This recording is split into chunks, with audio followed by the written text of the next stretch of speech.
संजय राऊत राहुल गांधींची किती गुलामगिरी करणार आहेत?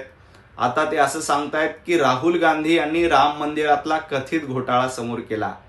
जनाब संजय राऊत, ज्या राहुल गांधींच्या सांगण्यावरून उद्धवजी ठाकरे राम मंदिराच्या प्राणप्रतिष्ठापना सोहळ्याला गेले नाहीत, राहुल गांधी आजपर्यंत राम मंदिराच्या दर्शनासाठी गेले नाही, राम लल्लाचं दर्शन घ्यावं असं राहुल गांधींना वाटलं नाही. ज्यांनी रामाचं अस्तित्व नाकारलं, राम सेतूचं अस्तित्व नाकारलं, त्या राहुल गांधींना राम मंदिराबद्दल बोलण्याचा अधिकार नाही. हा कथित घोटाळा, त्याची चौकशी सुरू आहे, पैनापाई वसूल केली जाईल. परंतु ज्यांनी प्रभू रामचंद्रांच्या आंदोलनाची खिल्ली उडवली, ज्यांनी रामभक्तांवर गोळ्या झाडल्या, अशाच्या मांडीला मांडी लावून तुम्ही बसलायत. तुम्हाला राम मंदिराबद्दल बोलण्याचा अधिकार नाही. कोण आचार्य विनोबा भावे आहे हे सांगण्याचा अधिकार संजय राऊत तुम्हाला नाही. तुम्ही स्वतःला आचार्य आत्रे समजताय का? आचार्य आत्रे यांनी महाराष्ट्र एक करण्यासाठी लढा दिला होता. तुम्ही मात्र महाराष्ट्राची वाट लावण्याचं काम करतायत. तुम्ही शिवसेनेची वाट लावली, सगळा पक्ष संपून टाकला. आणि गद्दारीची भाषा कोण करते? 2019ला महायुती म्हणून तुम्ही निवडणुकीमध्ये लढलात, हिंदुत्ववादाच्या नावानं मतदान घेतलं, देवाभाऊंच्या नावानं मतदान घेतलं आणि सत्तेसाठी काँग्रेसच्या मांडीला मांडी लावून बसलात. याला गद्दारी म्हणतात.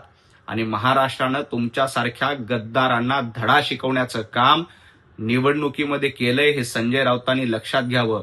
तुम्ही स्वतःला आचार्य आत्रे समजू नका.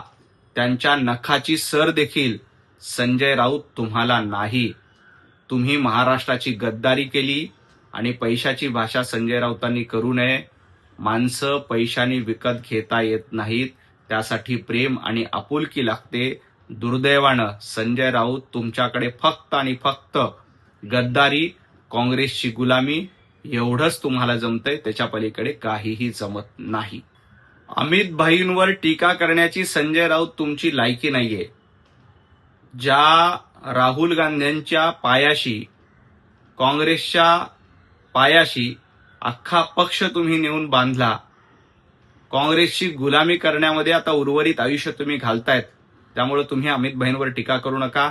जो आपला पक्ष काँग्रेसच्या दावणीला बांधला, राहुल गांधींच्या सांगण्यावरनं रोज पत्रकार परिषद घेणारे संजय राऊत, तुम्ही अमित भाईंवर टीका करू नका. राहुल गांधी काय आहेत हे देखील देशाला माहिती आहे आणि अमित भाई कसे सच्चे देशभक्त आहेत हे देखील महाराष्ट्राला आणि देशातील जनतेला चांगलंच ठाऊक आहे. तुम्ही मात्र सातत्यानं काँग्रेसची गुलामी करणं, सोनिया गांधींचं लुगडं धुणं, हिंदुत्ववादाशी गद्दारी करणं, प्रभू रामचंद्रांचं अस्तित्व नाकारणं हेच काम करतायत. त्यामुळं अमित भाईंच्या टीका करण्याच्या नादी तुम्ही लागू नका. महाराष्ट्रातल्या जनतेनं तुम्हाला याआधी धडा शिकवलाय, याही पुढे धडा शिकवल्याशिवाय राहणार नाही. संजय राऊत, तुम्ही शिवसेनेची हत्या केली आहे. तुम्ही वंदनीय हिंदू हृदय सम्राट बाळासाहेब ठाकरे यांच्या विचाराशी गद्दारी केली आहे. त्यामुळं हत्या, बलात्कार हे शब्द तुम्हाला शोभत नाहीत. ज्यांनी हिंदुत्ववादाला संपवण्याचा प्रयत्न केला, ज्यांनी संपूर्ण पक्ष, ज्याचा मर्डर करून पक्ष संपवून टाकण्याचा प्रयत्न केला, संजय राऊत, मर्डर आणि रेपची केस तुमच्यावर दाखल केली पाहिजे. कारण विचारांशी हत्या करणं, विचारांशी गद्दारी करणं हे तुमच्या रक्तामध्ये आहे, हे महाराष्ट्राने बघितलंय. त्यामुळंच तुम्हाला जनतेनं सपसेल नाकारलंय. विधानसभेची निवडणूक असू द्या, महापालिकेची निवडणूक असू द्या, जनतेने कोर्टामध्ये निर्णय दिलाय. त्यामुळे खरे हत्यारी आणि बलात्कारी कोण असतील तर जनाब संजय राऊत आहेत. कारण तुम्ही विचारांची हत्या आणि विचार संपवण्याचं काम केलेलं आहे. परंतु हिंदुत्ववादाचे विचार, जोपर्यंत भारतीय जनता पार्टी आहे, महायुती आहे, हिंदुत्ववादाचे विचार तुमच्यासारख्या कितीही लोकांनी संपवण्याचे प्रयत्न केले तरी ते संपणार नाहीत. जनाब संजय राऊत, सोनम वांगचुक यांच्यावरील कारवाई हायकोर्टाच्या निर्देशानुसार केलेली आहे.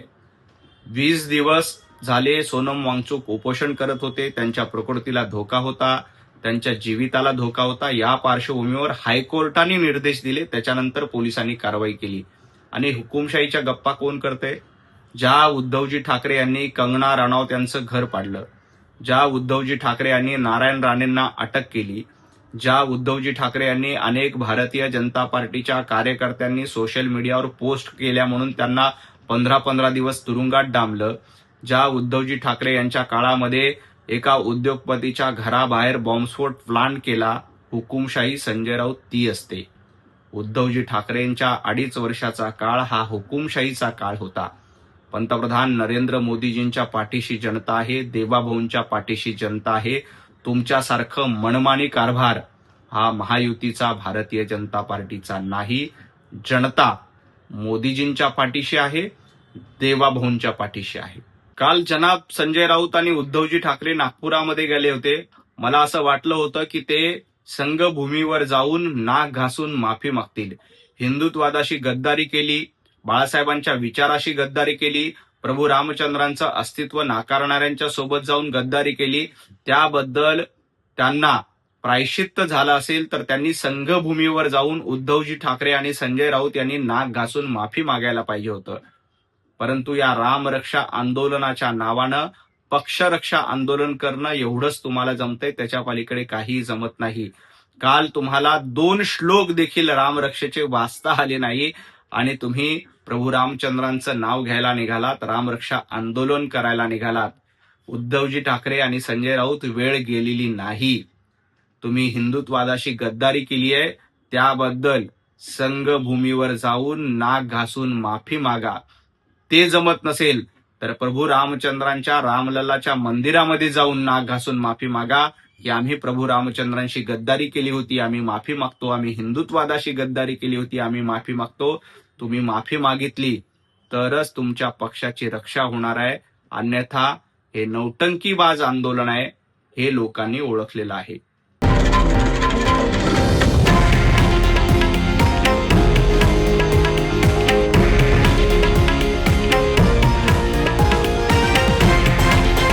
हे आहे देशातील नंबर 1 न्यूज नेटवर्क आणि आपण पाहत आहात TV9 मराठी, एकमेव.